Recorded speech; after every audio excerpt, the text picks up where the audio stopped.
বাংলাদেশ, চীন ও আফগানিস্তানকে নিয়ে আঞ্চলিক জোট করতে চায় পাকিস্তান। দেশটির উপপ্রধানমন্ত্রী ও পররাষ্ট্রমন্ত্রী ইশাক দার বৃহস্পতিবার একথা বলেন। তিনি বলেন, এই তিনটি দেশকে নিয়ে জোট গঠনে পাকিস্তানের অবশ্যই এগিয়ে যাওয়া উচিত। অল পাকিস্তান চেম্বার্স প্রেসিডেন্ট সম্মেলনে উপস্থিত হয়ে ইশাক দার এসব কথা বলেন। সেখানে এই তিন দেশের সঙ্গে জোট গঠনের পাশাপাশি ভারতের সঙ্গে সাম্প্রতিক যুদ্ধ নিয়েও কথা বলেন তিনি। দুই দেশের বিমান বাহিনীর সম্মুখ যুদ্ধে পাকিস্তানের সাফল্যের বিষয়টি বিশেষভাবে উল্লেখ করেন এই পাক মন্ত্রী।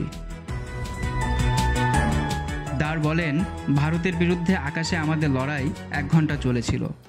এটি একটি নতুন রেকর্ড, কারণ আগে এ ধরনের লড়াইয়ের রেকর্ড ছিল 30 মিনিট। ইশাক দার বলেন, অনেক বছর ধরে বলা হচ্ছিল পাকিস্তান কোনো গুরুত্বপূর্ণ দেশ নয়, বলা হচ্ছিল ভারত শক্তিশালী দেশ।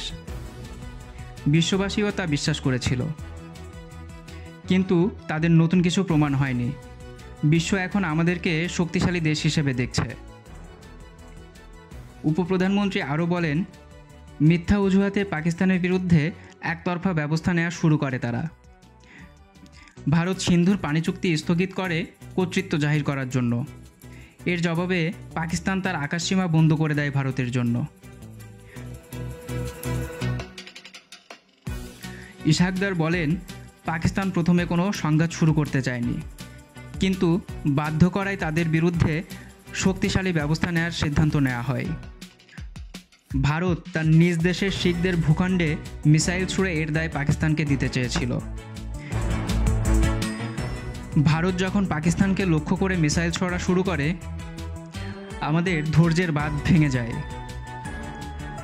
অনেক দেশ পাকিস্তানকে সংযত থাকার অনুরোধ করেছিল, কিন্তু আমাদের নূর খান বিমান ঘাঁটিতে হামলা চালানোর পর কঠিন জবাব দেওয়া ছাড়া আর কোনো বিকল্প ছিল না। দার বলেন, 11ই মে সকালে তাকে খবর দেওয়া হয় ভারত যুদ্ধবিরতি চায়। সম্প্রতি আফগানিস্তান ও চীনের উচ্চপদস্থ কর্মকর্তাদের সঙ্গে বৈঠক করেছেন বলেও বৈঠকে জানান তিনি। মুহাইমিনুল ইসলাম, ফিনান্সিয়াল পোস্ট।